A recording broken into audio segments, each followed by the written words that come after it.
Radio from 1970s, brand new. Let's try the quick cassette.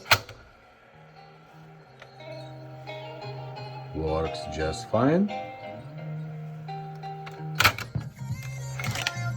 Let's activate the Bluetooth. Bluetooth mode.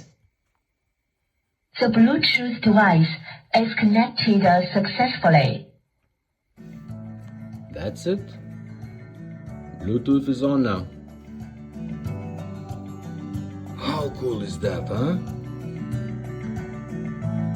Radio from 1970s with the Bluetooth. If anyone is interested, simply visit our website or email me. Thumbs up.